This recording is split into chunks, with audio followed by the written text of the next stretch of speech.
These next three talks are going to be sort of a TED style, so I'm just going to talk from here. And the two themes that Abby just touched on were standards and transparency as the key drivers of our competitive advantage for the future. Circulor as a business specializes in traceability in the battery supply chain. And for the last 6 years, we've been on a mission to work out how technology can be used to create a digital thread that follows materials from their source, which could be scrap, it could be a mine site, all the way through the many stages of chemical refining, transformation, amalgamation, through to the point at which that digital identifier that Abby talked about could actually tell the story of a product which has undergone multiple stages of metamorphosis during its journey. The challenge, of course, is that unlike tracking something like a strawberry from field to fork, which is obviously a strawberry at both ends of that supply chain, clearly rock is nothing like things that roll. So, what is traceability? Traceability is the process of physically following material in order to establish its provenance. That's not the same as track and trace, which is often focused on efficiency. It is about the provenance of the physical flow of materials. And of course, unless you're very lucky, your supply chain is not linear. It's not a series of one-to-one-to-one relationships. And so you have to be able to deal not just with the flow of those materials through multiple participants, where the trading relationships between participants in the supply chain change largely based on price and availability, with factors like, for example, sustainability playing almost no role whatsoever at a tier 3 or tier 4. But you then also have the complexity of commodity trade, where material is being bought from off-takers, traded in the commodity markets before it finds its way into the real world. So imagine now that you're a European car manufacturer, you are now subject to the battery regulations. You will have to issue a battery passport, which is one of those digital identifiers for your battery, for every individual battery, showing the provenance of the raw materials, and also a carbon footprint per battery, which obviously underpins things like carbon border adjustment mechanisms. And you have to understand that flow of materials. So how does it work? Now, in the little trailer for this segment, it talks in your agenda for the summit about blockchain. I try not to use the B word because it's rather overused, but since it's there, I'm just going to explain what role a distributed ledger, the real term for a blockchain, plays in traceability. The notarization of transactions and the time stamping of those transactions is quite important when the time between mine and car can be measured in many, many months. You want to make sure that history can't be rewritten if it subsequently proves to be inefficient. Now, in every other respect, a distributed ledger or blockchain is an exceptionally inefficient way to store information or to make sense of it, says the guy who started a blockchain business. But when you put a distributed ledger alongside traditional databases, like Oracle databases, for example, or graph databases, which enable you to visualize complex relationships between materials in something like a supply chain, and you apply machine learning to that data in order to be able to identify anomalies, to look for connections, and I often describe it as coding the cake recipe at each of those transformation steps, and I'll explain that a little bit more in a second. Then what you have is a combination of technologies that together can do something that even 5 years ago none of us were able to do.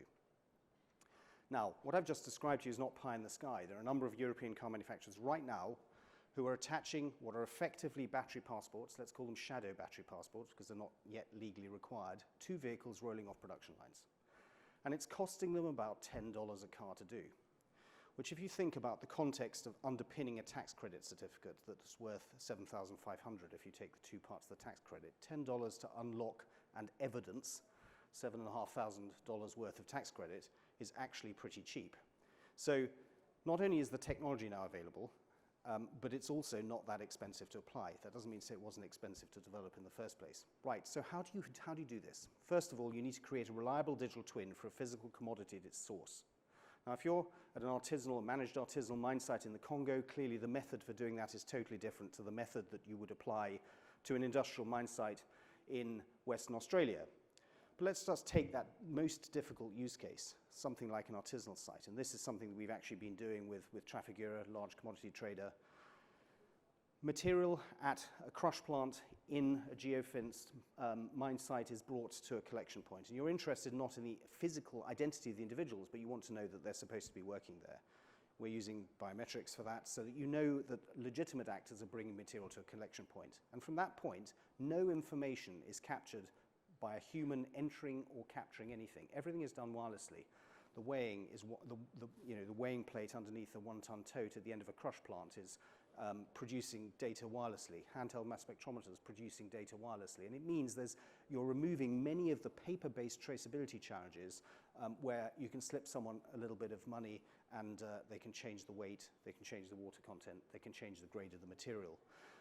And of course, you're then tracking that material to its first processing plant, which may also be in the Congo. And that's an example of the very first point at which this cake recipe that I referred to applies. Many of these processes are batch processes, although what I'm just about to describe to you can be done with continuous distillation of things like pyrolysis oil into polymers. So much flour, so many eggs, so much sugar goes through a defined mixing process called a recipe, and then it gets put in the oven for an hour, and out comes one cake. And if you've made 20 cakes, you've clearly added more ingredients. And only a TV chef can make a cake in 2 minutes.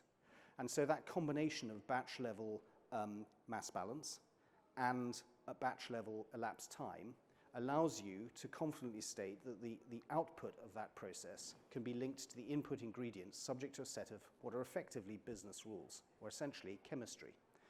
And that applies multiple times through the supply chain.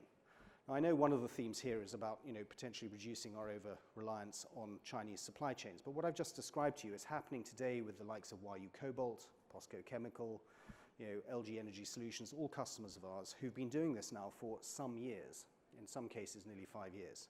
So this is not something that isn't yet scalable and available to the rest of us as we try and find responsible sources for those critical raw materials. What comes out at the other end is a chain of custody. Now, a chain of custody is only the starting point. When you know, of course, not only the flow of the material, but which actor touched what when, you can calculate where the economic value add was. You can attach to that physical flow of materials an attributable slice of scope 1 and 2 carbon emissions from each participant in the supply chain.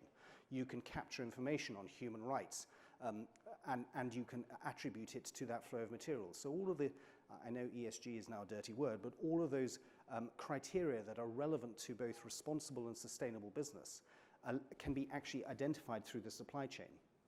Well, the challenge then is what do you do with it, apart from producing battery passports? I want to give you an example of how this is coming to life in practice. Polestar, I'm sure many of you have heard of, an EV challenger spin out of Volvo Cars. In its first sustainability report published last year, having previously published a life cycle assessment, claimed a 6% reduction in carbon emissions per vehicle. And they did that purely by buying smarter, because they could see what they were inheriting from their supply chain, based on the sort of traceability that I've just described happening within the supply chain. So, technology today is able to help with some of the challenges we collectively face about being able to differentiate our own product, if we're an upstream producer or a midstream refiner or component manufacturer, that we face with being able to try and achieve direct supply deals and be able to claim that if we have, for example, done a direct supply deal between someone like BHP and Tesla, and this is a project that we've worked on that's in the public domain, that Tesla is receiving precisely what they've paid for, and that the midstream participants haven't been able to get away with either operating unsustainably or substituting materials.